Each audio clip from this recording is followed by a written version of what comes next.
Then the Lord answered Job out of the whirlwind and said, Who is this who darkens counsel by words without knowledge? Now prepare yourself like a man. I will question you, and you shall answer me. Where were you when I laid the foundations of the earth? Tell me if you have understanding. Who determined its measurements?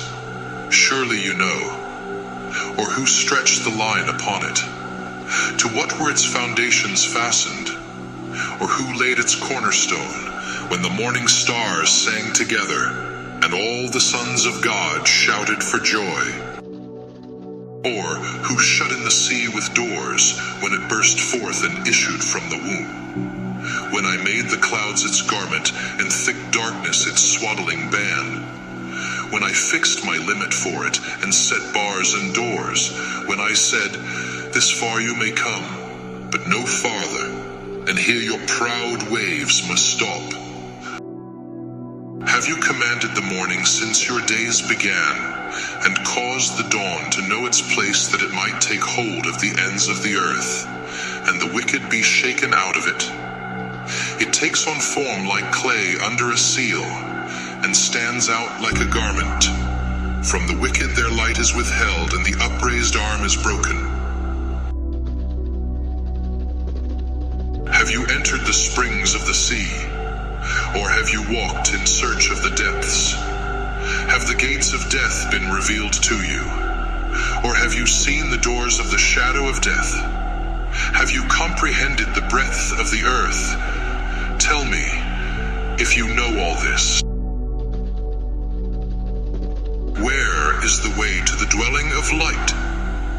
And darkness, where is its place? That you may take it to its territory, that you may know the paths to its home.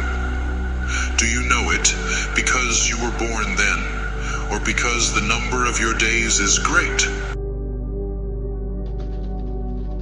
Have you entered the treasury of snow, or have you seen the treasury of hail, which I have reserved for the time of trouble, for the day of battle and war? By what way is light diffused, or the east wind scattered over the earth? Who has divided a channel for the overflowing water, or a path for the thunderbolt, to cause it to rain on a land where there is no one, a wilderness in which there is no man, to satisfy the desolate waste, and cause to spring forth the growth of tender grass? Has the rain a father? Or who has begotten the drops of dew? From whose womb comes the ice? And the frost of heaven, who gives it birth? The waters harden like stone, and the surface of the deep is frozen. Can you bind the cluster of the Pleiades, or loose the belt of Orion? Can you bring out Mazzaroth in its season? Or can you guide the great bear with its cubs? Do you know the ordinances of the heavens? Can you set their dominion over the earth? Can you lift up your voice to the clouds, that an abundance of water may cover you? Can you send out lightnings, that they may go, and say to you, here we are? Who has put wisdom in the mind? Or who has given understanding to the heart? Who can number the clouds by wisdom? Or who can pour out the bottles of heaven, when the dust hardens in clumps, and the clods cling together? Can you hunt the prey for the lion, or satisfy the appetite of the young lions, when they crouch in their dens, or lurk in their lairs to lie in wait? Who provides food for the raven, when its young ones cry to God, and wander about for lack of food? Do you know when the wild mountain goats give birth? Do you observe the calving of the deer? Can you count the months that they fulfill? Do you know the time when they give birth? They bow down, they bring forth their young, they deliver their offspring. Their young ones are healthy, they grow strong with grain. They depart and do not return to them. Who set the wild donkey free? Who loosed the bonds of the onager? Whose home I have made the wilderness, and the barren land his dwelling. He scorns the tumult of the city. He does not heed the shouts of the driver. The range of the mountains is his pasture, and he searches after every green thing. Will the wild ox be willing to serve you? Will he bed by your manger? Can you bind the wild ox in the furrow with ropes? Or will he plow the valleys behind you? Will you trust him because his strength is great? Or will you leave your labor to him? Will you trust him to bring home your grain and gather it to your threshing floor? The wings of the ostrich wave proudly, but are her wings and pinions like the kindly stork's? For she leaves her eggs on the ground and warms them in the dust.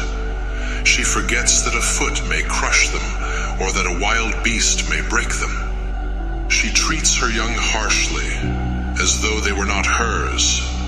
Her labor is in vain, without concern, because God deprived her of wisdom and did not endow her with understanding. When she lifts herself on high, she scorns the horse and its rider.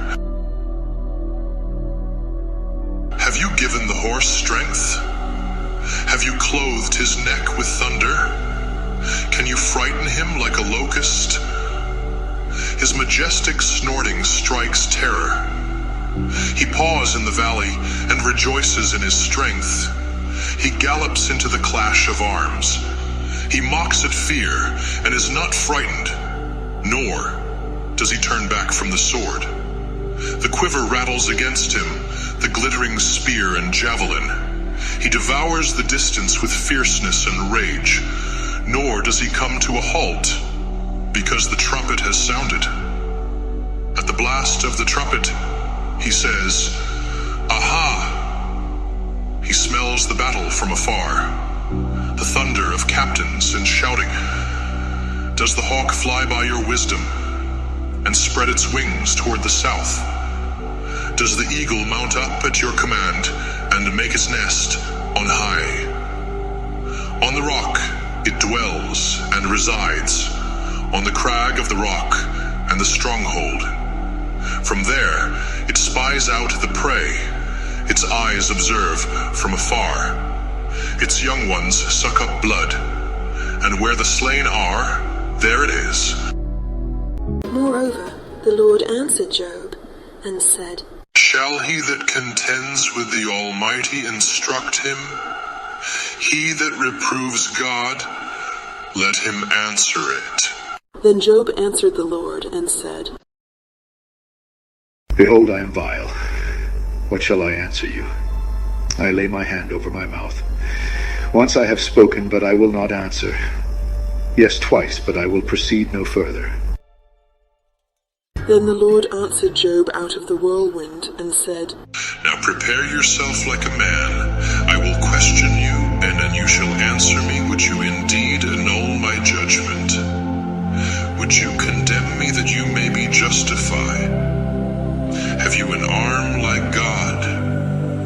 Or can you thunder with a voice like his?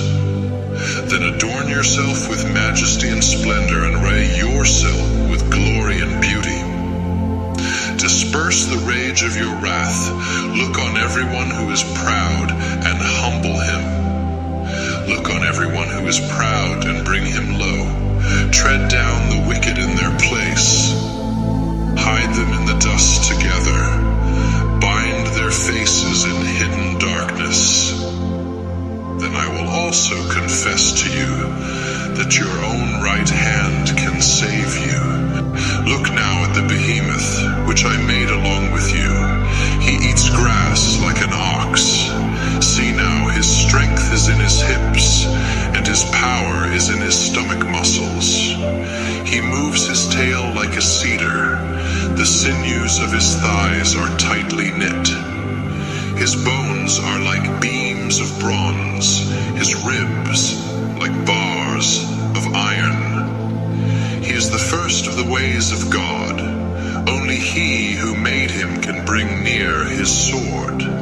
Surely the mountains yield food for him, and all the beasts of the field play there. He lies under the lotus trees, in a covert of reeds and marsh. The lotus trees cover him with their shade. The willows by the brook surround him. Indeed, the river may rage, yet he is not disturbed. He is confident, though the Jordan gushes into his mouth. Though he takes it in his eyes, or one pierces his nose with a snare.